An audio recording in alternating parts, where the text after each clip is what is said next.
Hi, I'm Dr. Marty Klein with more Sexual Intelligence.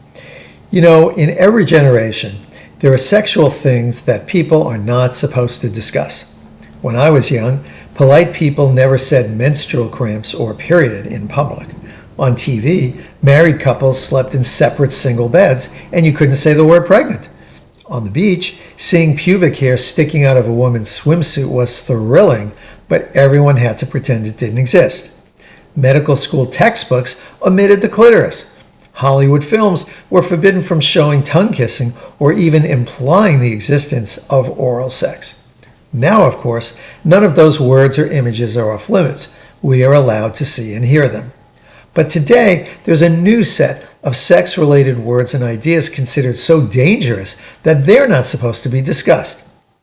Professionals and academics who try to merely examine certain ideas now lose their jobs. Non-professionals who do so are labeled transphobic, rape apologists, homophobic, pedophiles, altogether bad people whose voice must be stifled, physically if necessary. A quick look at history reveals that many sex-related ideas that we find acceptable today, in fact that we find necessary, were at one time considered dangerous. These include BDSM, homosexuality, birth control, and so-called dirty words. Yeah, during my own lifetime, people were jailed for simply talking about these things in public.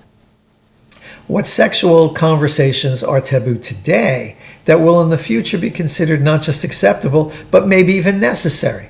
Remember, the issue is not that some ideas are controversial.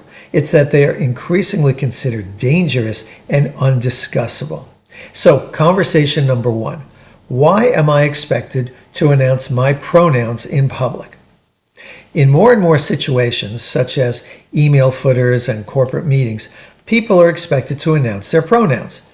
The ostensible reason is so that people whose preferred pronouns are not obvious to others can state that without being outliers, because everyone is making their own announcement.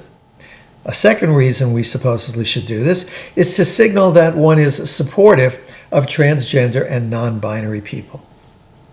But we're increasingly expected to do this in situations where we're not expected to announce our religion, race, economic status, or trauma status. You know, Sky Jones, rape survivor, or Chaz Ritchie, orphaned at birth. And yet any of these might be a far more important aspect of someone's identity than their gender. Now, what if you prefer to announce your support for religious minorities or atheists? You know, Akal Singh, I'm Sikh, Jackson White, I'm a non-believer. Most importantly, why is the mere discussion of this question prohibited in workplace or academic settings? I've heard a few people say that such a discussion makes them feel unsafe, and it reminds them of the violence that some trans people experience. I would reply that learning to differentiate between actual threats and discussions of issues is an essential skill for successfully functioning in a complicated world. Well, issue number two, who is consent for? Now, obviously, no one should exploit anybody. No one should have sex if their partner has not consented. But say that two adults jointly relinquish their ability to consent, say by getting drunk together. Should they be legally allowed to have sex? Say they do agree to have sex while both are drunk. If one person afterwards says, I was not capable of consent, therefore I was violated, can the other person say, hey, I was drunk too, I couldn't consent either, and you had sex with me, so I was violated also? Attempting to analyze this issue dispassionately shouldn't get someone labeled a rape apologist or a misogynist. Indeed, not talking about this can't possibly lead to better outcomes. And why aren't more people discussing the common phenomenon of young women getting drunk as preparation for going to fraternity parties and then regretting the outcome? A primary reason is that anyone who brings this up risks being labeled as victim blaming.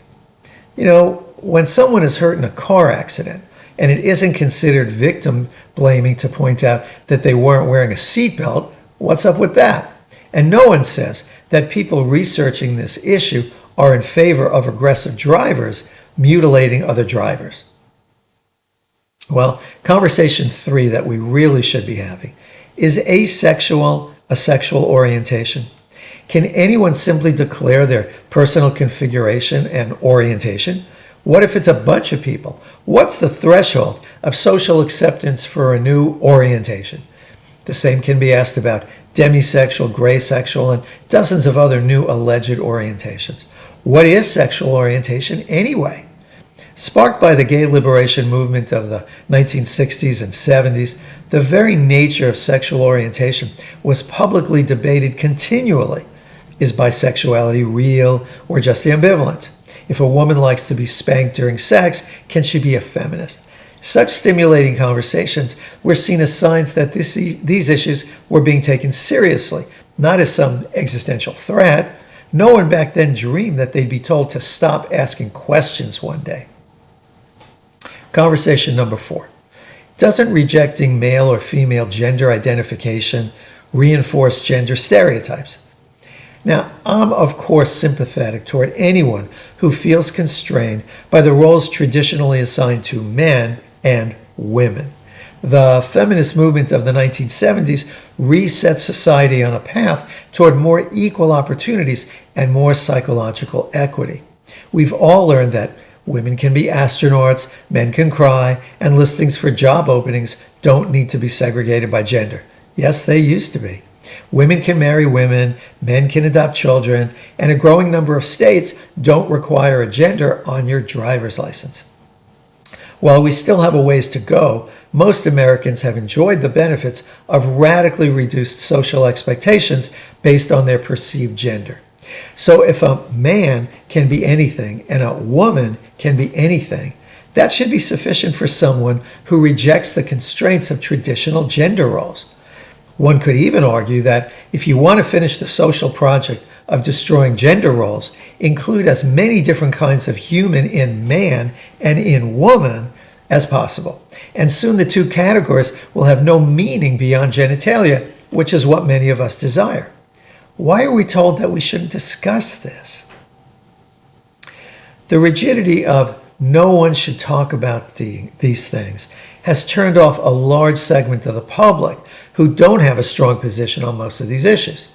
And rejecting the expertise of people who have spent decades thinking about one of these subjects is a big mistake, especially if their thinking is not informed by ideology.